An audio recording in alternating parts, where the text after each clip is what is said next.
नमस्कार दोस्तों, स्वागत है आप सभी का हमारे YouTube चैनल गोपेश ज्ञान इंस्पायर्ड पर। तुलसी को जल देते समय बोलने चाहिए यह 3 शब्द, सभी मनोकामनाएं पूर्ण हो जाती है।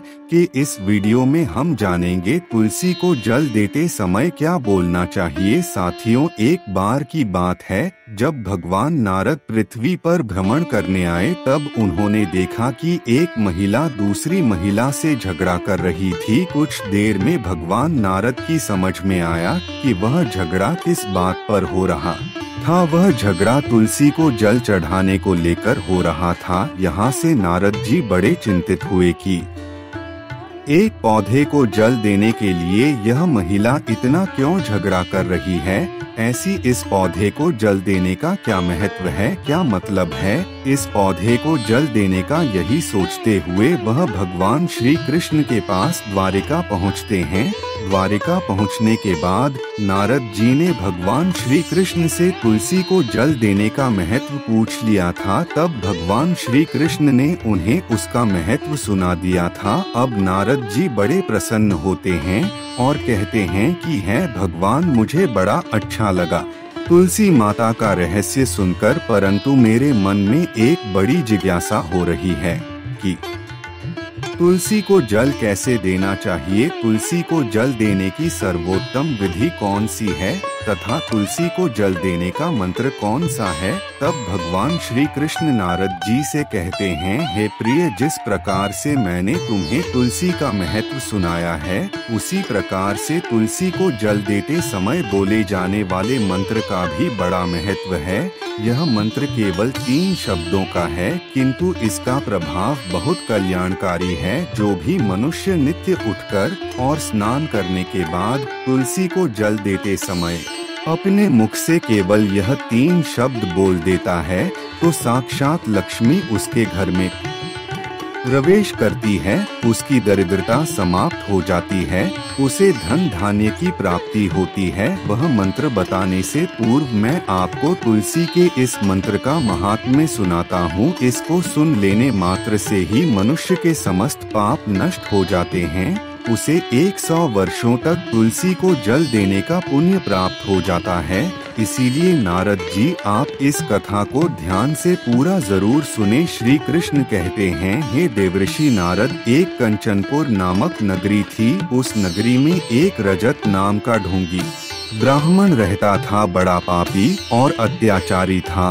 वह हमेशा पापियों का साथ देता था। उसका जन्म एक ऐसे ब्राह्मण परिवार में हुआ था जो पाप कर्म करने के ज्ञान से शून्य थे। वह जन्म से तो ब्राह्मण था, किंतु कर्म से वह अत्यंत दुराचारी था। वह ना पूजा पाठ करता, ना ध्यान करता, ना जप, ना होम और ना ही अतिथियों का सत्कार करता था। उसके द्वार पर आए अतिथियों को बिना दान किए ही क्रूरता पूर्वक भगा देता था। वह सदैव ही पराई स्त्रियों में आसक्त रहता था। उसे मदिरा पान करने की भी आदत थी। मदिरा पीने के बाद वह पड़ोस में रहने वाली औरतों को भी परेशान किया करता था। उसके अंदर बहन बेटी के लिए कोई शर्म नहीं थी। बड़ा अत्याचारी व्यक्ति था। साथ ही वह मांस खाया करता था। वह दिन में खेत में काम करके पत्ते बेचकर जीविका चलाया करता था और रात्रि में वेश्याओं का सेवन करता था। इस प्रकार से उस ब्राह्मण ने अनेक वर्षों तक जीवन व्यतीत किया।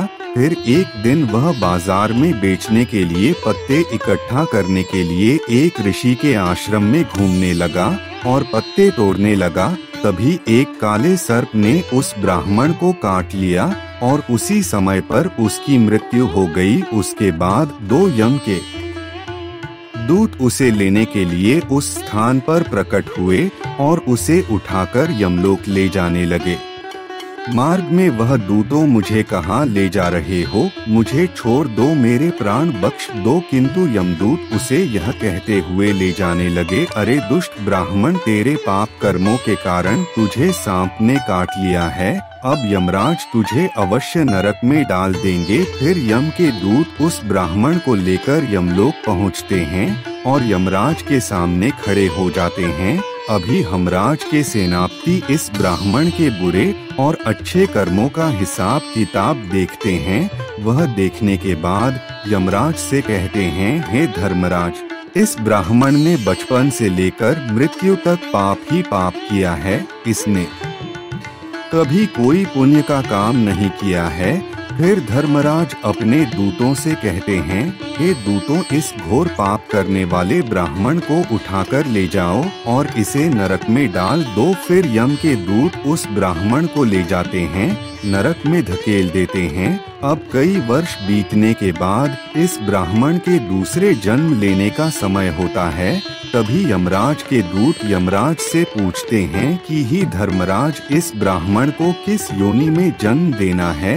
अब फिर से धर्मराज पूछते हैं कि इसका कर्म क्या था, क्या क्या पाप किए थे। इसने धर्मराज की सेनापति धर्मराज को उसके पापों के बारे में बताते हैं। तब धर्मराज कहते हैं, इस ब्राह्मण को गधा की योनि में जन्म दिया जाए। अब गधा का जन्म पाकर वह बोझ उठाने का काम करने लगा। उसका मालिक उससे दिन रात काम करवाने लगा। फिर जब उस गधा की शक्ति कम हुई तो उसके मालिक ने उसे एक लंगड़े आदमी को बेच दिया। उस लंगड़े आदमी ने उस गधा को खुद का बोझ उठाने के लिए उपयोग किया। वह उसकी पीठ पर बैठकर घुमा करता था। इस प्रकार से उस गधा ने 10 वर्ष तक उस लंगड़े आदमी का बोझ उठाया। फिर एक दिन वह लंगड़ा आदमी उस गधा की पीठ पर बैठकर किसी ऊंचे पर्वत पर जाने लगता है। उस पर्वत पर बहुत देर तक चढ़ने के कारण वह बैल बहुत थक गया। उसकी शक्ति क्षीण हो गई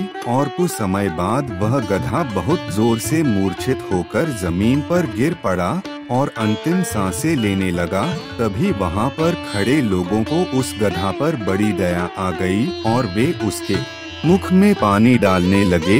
फिर उन लोगों में एक पुण्यात्मा व्यक्ति था जो बहुत ही पूजा पाठ करता था। वह व्यक्ति बड़ा ज्ञानी था, भगवान में बड़ी आस्था रखता था, दिन रात भगवान का जाप करता था। उसे इस गधा पर बहुत कृपा आ रही थी, बड़ी दया आ रही थी। उसने उस गधा का कल्याण करने के लिए अपना पुण्य उस गधा को दे दिया। उसे देखकर अन्य लोगों ने भी अपना अपना पुण्य याद करके कुछ पुण्य उस गधा को दे दिया ताकि उसे मुक्ति मिल सके। उसी भीड़ में एक सफाई करने वाली औरत भी खड़ी हुई थी। सभी लोग अपना पुण्य उस गधा को दे रहे थे। यह देखकर उस औरत ने भी अपना पुण्य ने उस गधा को दे दिया। कुछ देर बाद उस बैल की मृत्यु हो जाती है।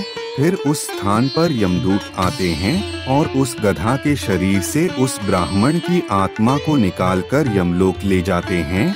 यमलोक ले जाने पर उसे यमराज के सामने खड़ा किया जाता है और फिर उसका लेखा जोखा देखते हैं तो वे आश्चर्य में पड़ जाते हैं। उस औरत के द्वारा उस गधा को दिया हुआ पुण्य बहुत बड़ा होता है। उस पुण्य के प्रभाव से उसके सभी जन्मों के पाप नष्ट हो जाते हैं। फिर यमराज उस ब्राह्मण के सभी पाप क्षमा करते हैं और कहते हैं, हे ब्राह्मण, उस औरत ने तुझे अपना पुण्य देकर तुझ पर बड़ा उपकार किया है। केवल उसी के पुण्य के कारण तुम्हारे सब जन्मों के पाप नष्ट हो गए हैं और यमराज उसे फिर से मनुष्य जन्म प्रदान करते हैं। इस बार वह पृथ्वी पर आकर एक उत्तम ब्राह्मण कुल में जन्म लेता है।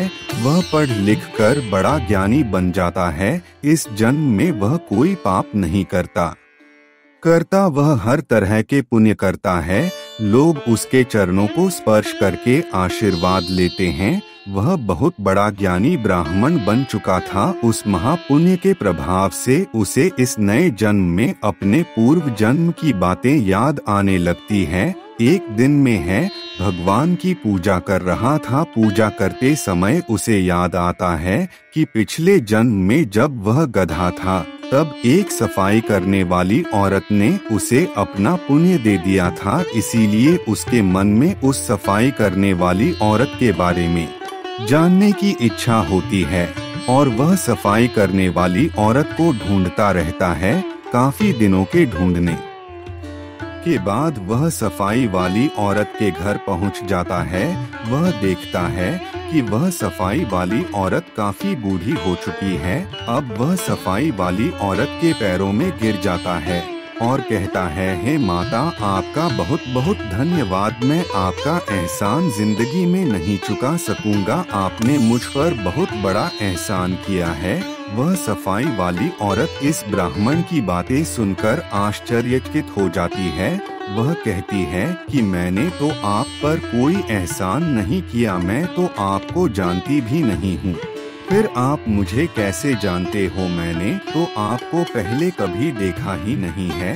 फिर आप कौन से एहसान की बात कर रहे हो और मेरे चरणों में क्यों गिर रहे हो? आप ब्राह्मण हो, कृपया करके आप खड़े हो जाइए। तब वह ब्राह्मण कहता है, हे माता, मैं वही गधा हूँ जिसे तुमने अपना पुण्य दे डाला था। अपने पाप कर्मों के कारण मुझे पिछले जन्म में गधा होना पड़ा था। उस पर्वत पर जब मैं मर रहा था तो तुमने मुझे अपना पुण्य दिया था। तुम्हारे पुण्य के प्रभाव से ही आज मुझे फिर से मनुष्य जन्म मिला है। तुम्हारे द्वारा दिए गए उसी पुण्य के कारण मुझे अपने पूर्व जन्म की सारी बातें याद है। किंतु हे माता, मैं आज यहाँ पर यह जानने के लिए आया हूँ कि तुमने मुझे उस समय पर अपना कौन सा पुण्य दिया था जिस कारण से मेरे सभी जन्मों के पाप नष्ट हो चुके हैं। मैं उस पुण्य के बारे में जानना चाहता हूँ। तब सफाई वाली औरत ने कहा, हे ब्राह्मण श्रेष्ठ, मैंने तो अपने जीवन में कोई पुण्य के काम नहीं किए हैं, किंतु मेरे घर में एक तोता है जो पिंजरे में रहकर हमेशा कुछ बोलता रहता है, जिसे सुनकर मेरा अंतकरण पवित्र हो गया है। उसी तोते के द्वारा बोले गए मंत्र का पुण्य मैंने तुम्हें दान में दिया था। फिर वह सफाई वाली औरत और वह ब्राह्मण उस तोते के पास जाते हैं और उसे पूछने लगते हैं, हे तोते, तुम कौन सा मंत्र बोलते रहते हो जिससे हमारे जीवन का उद्धार हुआ है? यह मंत्र तुम्हें किसने सिखाया और इस मंत्र का क्या अर्थ होता है? तब उस तोते ने अपने पूर्व जन्म का वृतांत सुनाना आरंभ किया। वह तोता कहने लगा, हे ब्राह्मण श्रेष्ठ, पिछले जन्म में मैं एक ब्राह्मण था। मैं बहुत ज्ञानी था, मुझे अपने गुरुओं से भी ज्यादा ज्ञान था, परंतु गुरु तो गुरु ही होता है, यह बात मैं भूल चुका था और मुझ में ज्ञान का अहंकार आ गया था। मैं उस अहंकार में बहुत घमंडी हो चुका था। मैं हमेशा अपने गुरुओं का अनादर करता था। मैं अपने छोटे बड़ों से सबसे द्वेष करने लग गया। मैं अपने से अलग सभी मनुष्यों को तुच्छ समझने लग गया। मैं जनसभा में जा जाकर विद्वान लोगों का अपमान करने लग गया। एक दिन मेरी मृत्यु हो गई और मुझे यमलोक ले जाया गया। पूज्य जनों और गुरुजनों का अपमान करने के कारण मुझे तोते के कुल में डाल दिया गया और मेरा जन्म एक तोते के रूप में हो गया। थोड़े समय बाद जब मैं छोटा ही था, मेरे माता पिता जो एक डाली पर बैठे हुए थे, उन्हें एक बाघ ने मार दिया और मैं अनाथ हो गया। उनके वियोग में मैं एक डाली पर बैठा एक दिन रो रहा था। इस पेड़ के नीचे से कुछ मुनि जा रहे थे। उन्होंने मेरी दयनीय पुकार सुनी और मुझे लेकर अपने आश्रम में चले गए। वहां उस आश्रम पर उन्होंने मुझे एक सुंदर पिंजरे में रखा। वह मुझे रोजाना खाने के लिए नई नई चीज देते थे। उनकी पत्नी और उनके बच्चे रोजाना सुबह उठकर स्नान करने के बाद तुलसी के पौधे को जल देते थे और उसके सामने एक मंत्र का जाप करते थे।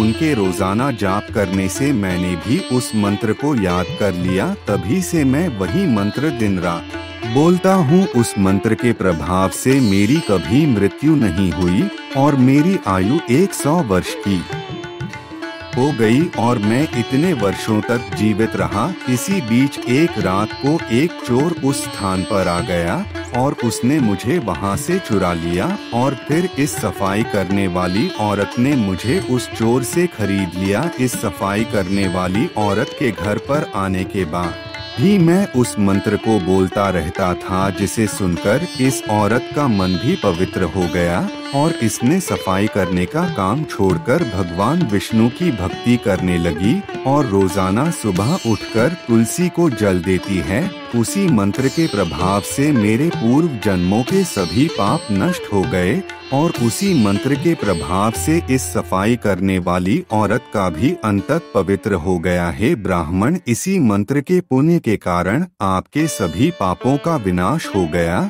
और आपको फिर से मनुष्य का जन्म मिला। यह बात सुनकर ब्राह्मण और सफाई करने वाली औरत दोनों बड़े खुश हुए और फिर वे दोनों ही नित्य तुलसी को जल देकर उस मंत्र का जाप करने लगे। फिर वह तोता और ब्राह्मण तथा सफाई करने वाली औरत तीनों की भक्ति को देखकर भगवान विष्णु ने अपना एक दिव्य विमान उन तीनों के पास भेजा। अब तीनों इस दिव्य मानव बैठकर स्वर्ग लोक को चले जाते हैं।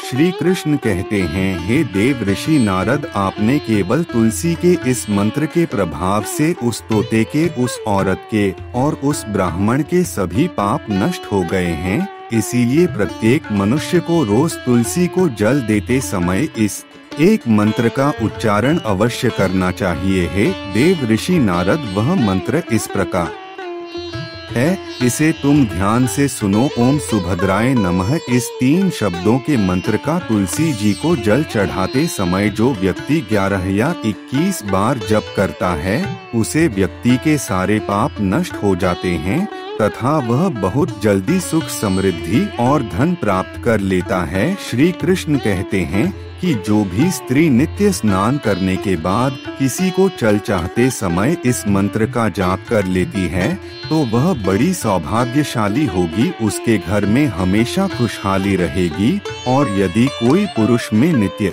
स्नान करके तुलसी जी को जल चढ़ता है और 11 या 21 बार इस मंत्र का जाप करता है, तो वह व्यक्ति अपनी हर इच्छा पूर्ति कर सकता है तथा उसके पास अपार धन की प्राप्ति होगी। उस माँ लक्ष्मी बहुत जल्दी प्रसन्न हो जाएगी और जिस घर में इस मंत्र का जाप रोजाना होता है, उस घर में हमेशा सुख, समृद्धि और खुशहाली रहती है। उस घर में किसी भी प्रकार का शोक या दुख नहीं होता है।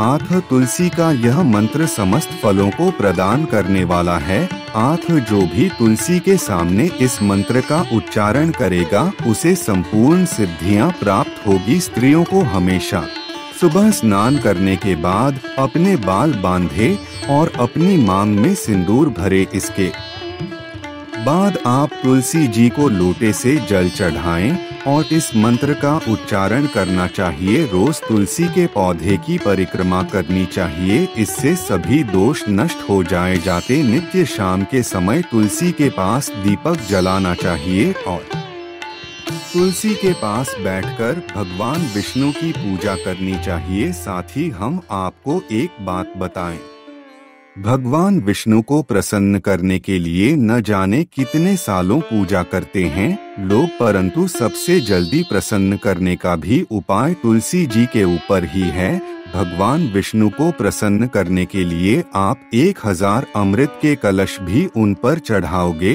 तो प्रसन्न नहीं होंगे, लेकिन यदि आपने अपनी श्रद्धा से मन से भगवान विष्णु को याद करते हुए तुलसी का एक पत्ता भगवान विष्णु को चढ़ा देते हैं, तो भगवान विष्णु इस एक पत्ते से प्रसन्न हो जाते हैं। 1000 गाय के दान से मानव जो फल प्राप्त करता है, वही फल तुलसी पत्र के दान से पा लेता है। श्री कृष्ण कहते हैं, पूर्णिमा, अमावस्या, द्वादशी और सूर्य संक्रांति के दिन बिना नहाए तथा बिना हाथ पैर धुले तुलसी जी के पत्ते तोड़ना पाप माना जाता है।